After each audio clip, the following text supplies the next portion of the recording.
Bonjour, bienvenue dans le ZCL. Nous serons ensemble aujourd'hui jusqu'à 14 heures. Nous allons recevoir dans un instant Cindy Piziou, qui est consultante en gestion successorale et conférencière. Elle parlera avec nous des solutions face aux problématiques successorales.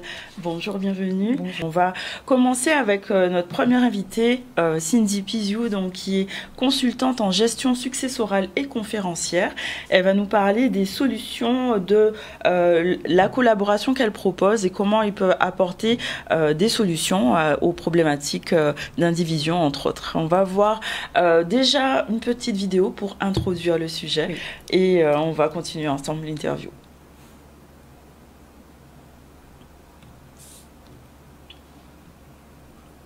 L'histoire part avec elle.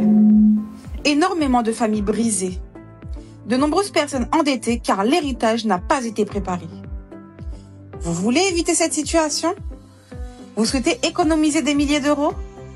Vous désirez éviter à vos enfants et à vos proches de se déchirer? Anticipez votre succession afin de ne pas leur laisser de cadeaux empoisonnés. Pour comprendre comment procéder, passez à l'action. Contactez-nous et suivez notre formation Les premières étapes de la succession. À bientôt! Donc, Madame Piziou, bonjour, bienvenue Bonjour. sur le plateau. Merci d'être avec nous aujourd'hui. Est-ce que vous pouvez nous expliquer en quoi cette problématique de succession est vraiment sensible ici en Guadeloupe en particulier? Eh bien, déjà, dans un premier temps, merci de nous avoir reçus au sein de votre émission. Et pourquoi est-ce que c'est une problématique qui est sensible? On peut le constater, c'est quelque chose qui existe quand même depuis un certain nombre d'années. Toutefois, aujourd'hui, c'est vraiment mis en lumière. On a plus de 40% des terres au niveau de la Guadeloupe et c'est un phénomène qui se retrouve dans beaucoup de départements outre-mer qui sont immobilisés par le phénomène de l'indivision. Qu'est-ce que ça veut dire? Eh bien, si dans l'une des générations suivantes, il y a une personne qui souhaite construire, elle se retrouve face à des difficultés administratives. Donc, beaucoup de maisons familiales se retrouvent à l'abandon. Blocage administratif et parfois financier aussi qui empêche les situations de se débloquer, ne serait-ce que l'accès à la terre. Alors, difficultés administratives, d'accord, donc c'est une des principales difficultés que les familles rencontrent. Est-ce qu'on peut développer justement les autres aspects auxquels ils sont confrontés quand il s'agit de succession, les familles? Eh bien, le premier que l'on retrouve malheureusement qui fait vraiment son apparition à la suite du décès, ce sont les conflits intrafamiliaux. Donc on retrouve des familles, c'est ce qu'on a dit dans le cadre de la vidéo, on retrouve des familles qui se déchirent, des personnes qui justement qui s'entendaient auparavant. À partir du moment où on va parler de partage, il faudra payer quelque chose, en fait, des personnes qui se retrouvent en confrontation. Donc ça c'est l'une des premières causes et c'est pour ça que déjà on veut accompagner en amont, parce qu'en faisant les choses en amont, ça permet de simplifier les choses. Une des autres causes, comme on le disait aussi, c'est le biais financier. Parce que du fait des indivisions que l'on a, malheureusement, on n'est pas sur une seule génération. C'est-à-dire que ce n'est pas la génération avant moi où il n'y a pas eu partage. On se retrouve parfois sur 2, 3, parfois 4, même plus. Donc ça complexifie aussi la tâche? Exactement, parce que ça fait justement qu'il faut payer le notaire encore plus, parce qu'il faut prouver les filiations et ça ajoute des euros. Est-ce que c'est spécifique aux Antilles ou bien en France ou ailleurs il y a ces mêmes problématiques? Alors on retrouve cette problématique, comme je vous le disais, dans d'autres départements d'outre-mer. Donc en Martinique, on la retrouve en Guyane, on la retrouve aussi en Nouvelle-Calédonie. Donc ce sont vraiment en fait des territoires d'outre-mer. Et quand on recherche un peu, on regarde, on se rend compte que c'est aussi dû à la culture de l'oralité qu'on retrouve chez nous. Donc on se dit qu'on a une grand-mère, une tante, une mère qui nous dit « bon, je te laisserai ça » à mon décès, mais sauf qu'on est quand même dans un système. Il n'y a pas de papier signé, il n'y a pas de document officiel qui atteste ça en fait. Et on parle du coup d'anticipation. Comment on peut anticiper la succession? Est-ce que il y a des risques financiers à ne pas le faire, bien sûr, mais à le faire, qu'est-ce qu'on y gagne? Eh bien, il y a plusieurs avantages, en l'occurrence, à se préparer à cela. Le premier, eh bien, ça permet de pouvoir prévenir en ce qui concerne les conflits intrafamiliaux, parce que la personne, elle est encore là. Donc, on peut en discuter et faire des partages qui seraient plus justes. Parce que équitable. Exactement, équitable. Parce que c'est ça le souci. Normalement, selon la loi, en fait, si vous êtes 4, on sépare juste en 4. Toutefois, un parent connaissant ses enfants connaîtra aussi ses besoins et pourra faire quelque chose de beaucoup plus équitable. Et comment, en fait, l'un des autres avantages, finalement, c'est la connaissance. Parce qu'on se rend compte aussi qu'une fois passé le décès, on se retrouve dans cette phase de deuil. Et malheureusement, ce n'est pas le moment où on aura le réflexe d'aller faire des recherches pour pouvoir comprendre quels sont les tenants, les aboutissants. Et la chose, un peu, on peut dire, vous tombe dessus. Et c'est pour ça que nous, en fait, on décide de se placer en amont pour pouvoir faire ce travail d'information et aussi de formation pour pouvoir donner des outils, pour pouvoir se préparer. Et vous parliez de coûts. Donc, on peut mettre aussi des choses en place pour pouvoir alléger les frais de succession pour les héritiers par la suite. Donc, c'est des outils que vous proposez, à la fois, j'imagine, juridiques et financiers, que vous mettez à la disposition des familles dans votre formation, c'est ça? C'est ça. Donc, nous proposons, donc c'est une masterclass que nous faisons. Donc, nous sommes en fait tout simplement sur 2 volets. Donc, le premier informatif avec les conférences que nous proposons. D'ailleurs, notre prochaine conférence est le 13 février 2025. Où ça?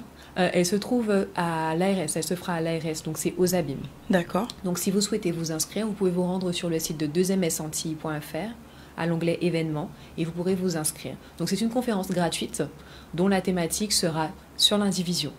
Donc, au cours de déjà cette conférence, je vous présente ce que c'est, les outils que vous pouvez aussi avoir, tout simplement, les pièges à éviter, ce qui est possible de faire dans cette situation. Parce qu'il y a quand même des choses qui sont possibles. Et donc là, on est toujours en amont. Oui, on est toujours en amont. Oh, d'accord. Oui. On est toujours en amont. Après, bien sûr, il y a on va dire tout simplement des accompagnements qui peuvent se faire par la suite, mais ça sera beaucoup plus du personnalisé. Et pour la partie formation dont vous parliez, ce sont des masterclass que nous proposons. Donc là, notre prochaine masterclass, ce sera le 22 février, donc ce mois-ci. Donc la thématique, ce sera l'optimisation des frais de succession. Et comment est-ce que ça se passe? Donc, on peut optimiser. Comment on fait? C'est ça, c'est possible justement en prenant en compte le patrimoine que vous avez. Tout simplement savoir aussi ce que vous voulez faire, parce que ce qui compte finalement, c'est votre objectif final en fonction de ce que vous voulez. Et bien, faire ce qu'on appelle des donations, vous pouvez faire aussi des placements financiers ou pas, pour pouvoir justement permettre par la suite d'éviter à vos héritiers, ou en tout cas aux personnes qui vont percevoir le patrimoine par la suite, d'avoir trop de frais à payer. Donc, mais même s'il y a des placements, il y a quand même des frais de notaire à payer au final. Je veux dire, si la personne, elle place justement des choses, même s'il y a des dividendes, etc., il y a quand même des frais à la suite. Oui, il y a toujours des frais. Toutefois, il y a des choses qui sont possibles, c'est-à-dire qu'en amont, toujours en amont, là, à ce moment-là, et c'est pour ça qu'on parle de préparation, et là, je vais évoquer le terme de testament, il y a la possibilité de pouvoir, si vous le souhaitez, mettre une cagnotte de côté pour pouvoir régler les frais de succession qui imputeraient à vos héritiers. Ainsi, ils n'auraient pas, en fait, en soi, à les payer, si je peux dire cela ainsi, à part si, bien sûr, on dépasse si on dépasse ce que vous aviez prévu. Toutefois, il y a des choses qui peuvent être mises en place et c'est là-dessus qu'on insiste en fait pour justement éviter que nous nous retrouvions démunis encore plus que nous ne le sommes. Oui, on parle aussi de la donation du vivant, donc vous avez évoqué cette solution. Est-ce que vous pouvez nous en dire un petit peu plus comment ça se passe? C'est un des outils que vous avez justement pour anticiper. Est-ce qu'on peut en savoir un tout petit peu plus? Bien sûr. Alors, on a 2 types de donations. En tout cas, on va se concentrer lorsque on sera de parents à héritiers sur ce qu'on appelle la donation partage. Cela veut dire que je vais te donner un bien qui fait partie de mon patrimoine et ce sera tout simplement en amont du partage après décès, si je peux le dire comme ça. Donc, ce sera décompté. Donc, ce sont des choses qui peuvent être mises en place en amont, justement, comme je disais, du décès. Et de parents à enfants, il est important de savoir qu'on bénéficie d'abattement. C'est-à-dire que tous les 10 ans, vous pouvez donner jusqu'à 100 000 € à vos enfants. Et en fonction aussi du lien de filiation, il y a des abattements qui existent entre donateurs et donataires pour pouvoir justement optimiser. Donc, plus on s'y prend tôt, si je peux dire cela comme ça, et mieux, en fait, on peut s'épargner au mieux des frais qui peuvent être très lourds à la fin. Donc j'imagine que dans votre approche, vous travaillez en collaboration avec les notaires, les juristes, qui vous permettent d'apporter une solution vraiment adaptée aux gens. Donc, dans la formation, les masterclass, c'est des thématiques que vous allez aborder. On va juste rappeler les dates pour que les gens aient les bonnes informations. Donc le 13, donc ça c'est une conférence gratuite. Oui, en effet. Donc, si on peut avoir l'affiche en même temps sur le visuel, voilà. Donc, le 13 à Dotémar, donc c'est à l'ARS, c'est ça? C'est bien ça. Et donc, en scannant le petit QR code, on peut s'inscrire directement? Exactement. Ou si toutefois vous ne parvenez pas à scanner le QR code, vous pouvez vous rendre sur le site de MS Antilles avec S.fr sur l'onglet événements et vous trouverez l'événement en question. Et la deuxième date, donc 22 février. C'est ça. Donc j'imagine qu'il y a le visuel aussi qu'on peut avoir à l'écran qui permettra aux gens d'avoir toutes les informations. Non. Donc pas encore. C'est OK. Donc c'est le même numéro de téléphone. Exactement, le même numéro de téléphone. Dans tous les cas, si vous souhaitez un complément d'information par le biais du site ou encore du numéro de téléphone, vous pouvez nous contacter. Nous ferons un plaisir tout simplement de vous accompagner par rapport à ce que vous recherchez. Bon, ben, très bien. En tout cas, merci Madame Pizou, parce que c'est un sujet qui concerne énormément de familles en Guadeloupe et qu'on a besoin de solutions face à cette problématique. Merci.